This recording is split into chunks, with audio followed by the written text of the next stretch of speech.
A new court filing says non-public documents from the special counsel's investigation used to build a case against the Russian company were altered and used in a disinformation campaign aimed at discrediting the Mueller investigation.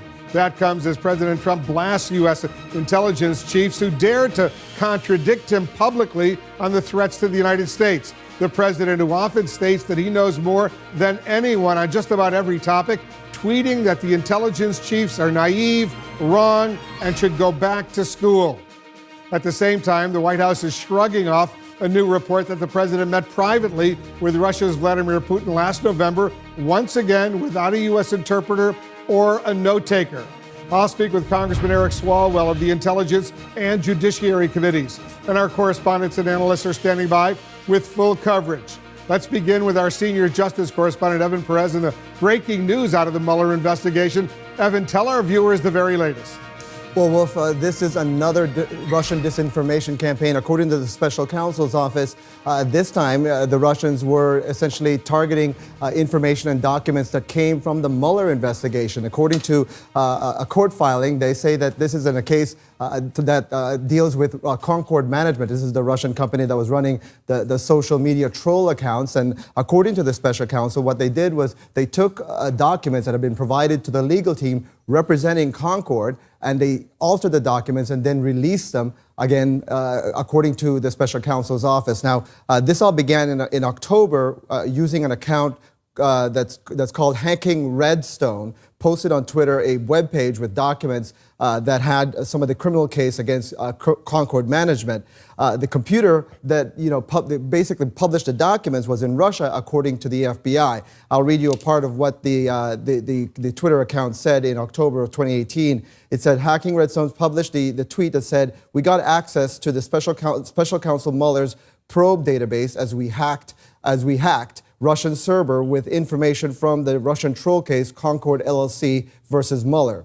We can view all of the files Mueller had about the IRA and Russian collusion. Enjoy the reading." Now, it turns out this isn't true. The FBI investigated, found that it appears that they were using documents that had actually been provided to some of the lawyers that were representing Concord. So this goes back to a concern that the Mueller investigators have been raising, which was that if they share information with the lawyers for this Russian company, it could end up back in the hands of the Russians. And according to the special counsel, that's exactly what happened. And they didn't just release these non-sensitive documents, Evan. They distorted some of them as well to make it look like they were totally discrediting the entire Mueller probe. Right, exactly. And that's what the concern here was, is essentially they took documents that were marked by the Justice Department. It was for their own internal record keeping. And so these were legitimate documents from the Mueller investigation. And then they were altered and then disseminated on the internet, again, using this Twitter account that had been newly created. You know, it's interesting. Let's bring in our chief national security correspondent,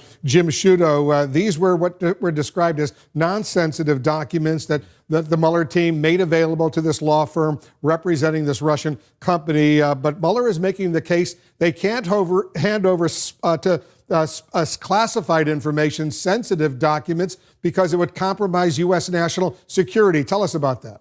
I mean, it'd be an almost comical breach of U.S. national security, because you'd be giving a vision inside the Mueller investigation, including classified information gathered by U.S. intelligence to a Putin ally here, Concord Management, a company deeply involved in the interference in the 2016 election, but also Yevgeny Prigozhin. This is a Putin friend. He led the Internet Research Agency. This is the troll farm that created all those trolls, a lot of the fake news that was involved in the interference in the U.S. election. He's basically Putin's Luca Brasi, right? I mean, this is the guy who does all of Putin's dirty work, not just the interference in the election, sending mercenaries to Syria. There is thoughts within the U.S. intelligence community that he leads much worse operations for Putin. It gives the Russian leaders some plausible deniability on some of their malign activities abroad. And because you filed these charges against these Russians here, because the U.S. has a legal system that has processes like discovery, a byproduct of that is that these bad actors get a vision inside that case there. So Mueller is saying here, okay, they've got the non-sensitive information. They've already misused that. They've weaponized it to attack the investigation. We cannot give them the classified information because that information would go right to Russia, right to the Kremlin, and right to some of the worst actors, really, in Russia today, doing Putin's dirty work. They got some legitimate fears as far as that concerned. And Evan, an intriguing footnote to all of this, CNN was actually offered up these documents by this Twitter account a while ago. Tell us about that. Yeah, back in October, Caitlin Polans, who's been covering this case in the courts, she actually got an outreach from what we believe now to be the people behind this Twitter account. And they sent a message saying, essentially offering access to this information. And I'll read you a part of what they said in the email. It said, quote, "We are anonymous hackers. We are like hundreds of others, but we are the one and only who got the special counsel Robert Mueller database." Then it describes how they got into this database that was controlled by Reed Smith, the lawyers for Concord Management, Wolf. And it says, so you're just one of the few who can handle it in the right way. You're the only one who can tell people the truth. Now, our reporter did not respond to the message. Instead, we reached out to the special counsel's office. We reached out to the lawyers to try to figure out whether or not there indeed had been a hacking.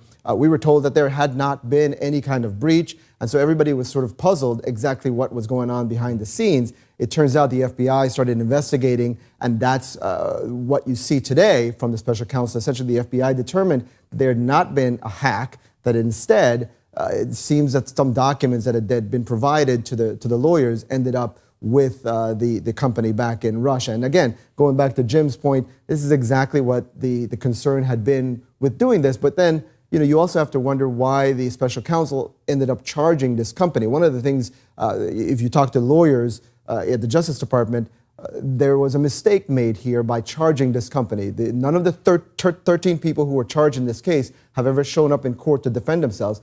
This company has managed to get information by simply hiring these lawyers and showing up in court to challenge this case. Seems, Jim, that the Russians are trying to do to Mueller exactly what Mueller is investigating the Russians having done during the U.S. presidential election.